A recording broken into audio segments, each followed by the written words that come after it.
ఈ సింహరాశి వారికి ఈ వారంలో 3 గ్రహాలు అనుకూలంగా ఉన్నాయి. మంచి ఫలితాలను, లాభాలను అందుకుంటారు. జన్మరాశిలో చంద్రుడు సంచరిస్తున్నాడు. మనసుకు నచ్చేటువంటి ఒక సంఘటన జరుగుతుంది. సంతృప్తికరంగా కాలం గడుపుతారు. లాభములో గురు సంచారం వల్ల మీ ఆలోచనలు కార్యరూపం దాలుస్తుంది. అనుకోకుండా ఒక నూతన అవకాశాన్ని కానీ లాభాన్ని కానీ అందుకుంటారు. లాభములో శుక్ర సంచారం వల్ల సృజన సహకారంతో వృత్తి ఉద్యోగ వ్యాపారాల్లో బాగా రాణిస్తారు. అభివృద్ధి పదంలో ముందుకు వెళ్తారు. జన్మరాశిలో కేతువు నిరాశని కలిగిస్తుంది. అశాంతిని కలిగించే సంఘటనలు కొన్ని జరుగుతాయి. అష్టమంలో శని సంచరిస్తున్నాడు. పోటీ ప్రపంచంలో కాస్త వెనకడుగు వేస్తారు. అనుకోకుండా ఆర్థిక సమస్యలు కానీ, అనారోగ్య సమస్యలు కానీ, రహస్య జీవనం కానీ గడపాల్సిన పరిస్థితి మీకు ఏర్పడుతుంది. ఈ రాశి వారికి ఈ వారంలో ఆది, సోమ, శుక్ర, గురువారాలు అనుకూలంగా ఉన్నాయి.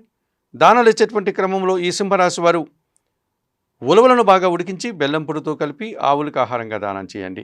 స్తోత్రపారాయణ విషయంలో గణేశాష్టకం నిత్యం చదువుకోండి. ఆలయ సందర్శన కార్యక్రమంలో భాగంగా సింహరాశి వారు గణపతి స్వామిని దర్శించి నమస్కరించుకోవడం వల్ల సంతోషంగా, ప్రశాంతంగా ఉండగలుగుతారు.